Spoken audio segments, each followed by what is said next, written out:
Good morning, teachers and students. Mr. P from Bulldog Bytes headquarters. Today we'll be creating a tutorial on how to use some of the math functions inside of Microsoft OneNote. So you'll access OneNote by logging into your Launchpad. And from your ClassLink Launchpad, you're going to click on Microsoft 365. Okay, and it's going to bring you to your Microsoft programs at the top. And again, we're going to be using OneNote. So you click on OneNote, and there's a couple of things you got to set up, just pretty much labeling your file and labeling your page because it is a virtual notebook.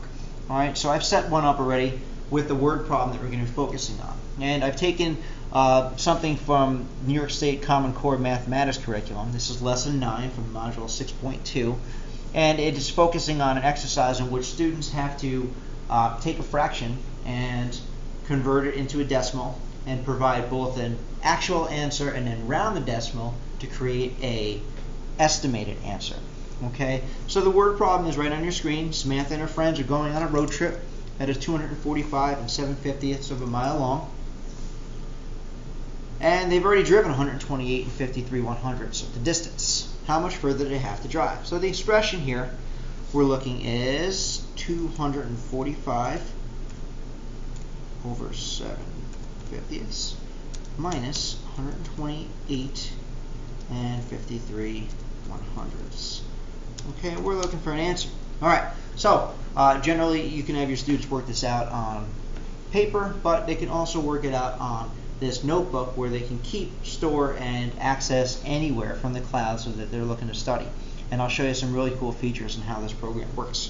Okay, so going back to this, pretty sure that your student in 6th grade can subtract 245 by 128, but it's the fraction that might start to give some difficulty. So we're going to convert two different fractions so that we can finish our expression and give an actual answer.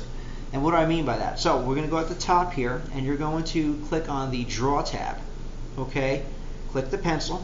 Okay, and we're going to write 7 over 50 equals. All right. Then we're going to use this box, which is 2 spaces to the left of your pencil, and we're going to highlight the fraction that we've just written. Click on Math, and on the side you're going to see what you've written. Sometimes the translation is a little funky. For instance, my 5s sometimes get mistaken as S's, so make sure that you pay attention to that because that'll obviously have an effect later on. Okay, so it looks pretty good. We're going to ink to Math, and it writes the equation down for us. Further, if you go below that, we're going to look at Select an Action. Select an Action, we're going to evaluate. Okay, and you're going to see that your fraction is 0.14. All right, so that looks pretty good. What we're going to do is we're going to drag this up so that we have a reminder of what that fraction looks like. All right, so we're creating a little workspace. Okay, we no longer need this anymore because we have the computed one, so we're going to get rid of that. Okay, the next fraction that we have to figure out is 53 over 100. Now, we all know that that should be 0.53, but just in case you didn't, okay, we can use the same feature where it's 53 over 100 equals. Okay, so go back to your highlight. We're going to highlight this. Okay, we're going to click Math, and again, we're going to check, make sure that our 5 is on an S. Looks good. We're going to ink to Math. Okay, then we're going to select the action and evaluate. Okay, so we do have an evaluation here, and it looks like it's 0.53. Again, we're going to take this and drag it so that we have it up in our notes. Okay, so we no longer need this function anymore, and we'll delete it. Okay, so now it looks like we have something to work with to get an actual answer. All right, so we're going to go back to our pencil, and we're going to write 245.14 minus 128.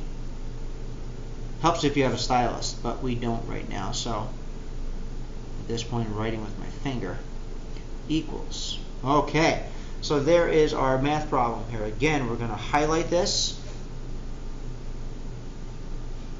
Okay, and then we're going to click on the Math, and we're going to see that it's computing on the side. Very good. That looks like exactly what we wrote. So we're going to ink to Math. Okay, and now we're also going to evaluate this. And we're going to see that the actual answer is 116.61. Somewhere lost that. All right, looking good. So Get rid of this old one. And now they're also looking for an estimated answer. Okay, so now let's see here. Well, let's give your actual answer, and we did that. We're trying to move this a little closer, and you guys can fiddle with this. Hopefully you'll have a little better luck making it neater than I'm doing. Okay, so there's your actual answer, and your estimated answer is going to involve them rounding, all right, up or down. So for our purposes, we're looking at 245. Since the next number is a 0.1, it looks like 245 is going to be staying put. Okay, so we can start to write this out. 245. Okay, we're going to subtract, and it looks like 128. Now, because it's that 5 number, it looks like we're going to be subtracting 129 because we're rounding up because it's 5 or higher. Okay, good. So now we're going to highlight this problem. Click on math. All right, see right there, 24. That 5 got mistaken for an S. So we're going to go to fix it, and we're going to click on our 5.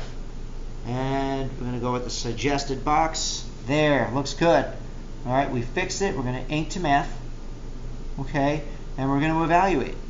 And we're going to see that the estimated answer is, well, yeah, the estimated answer is 116. All right, we can move that around. And now that's it. Okay, so you kind of see some of the functionality of this program. And obviously, there's way more you can do in terms of graphing. But this is just an exercise to get you warmed up.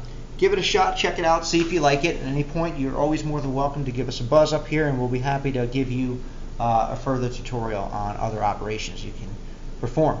All right, that about wraps up today's session. Please be sure to like or share or subscribe to our channel. If you're having any issues with your subject, topic, or homework, please fill out a request ticket in the link description, and we'll be happy to make you a custom video. Thanks for stopping by, and have a great day.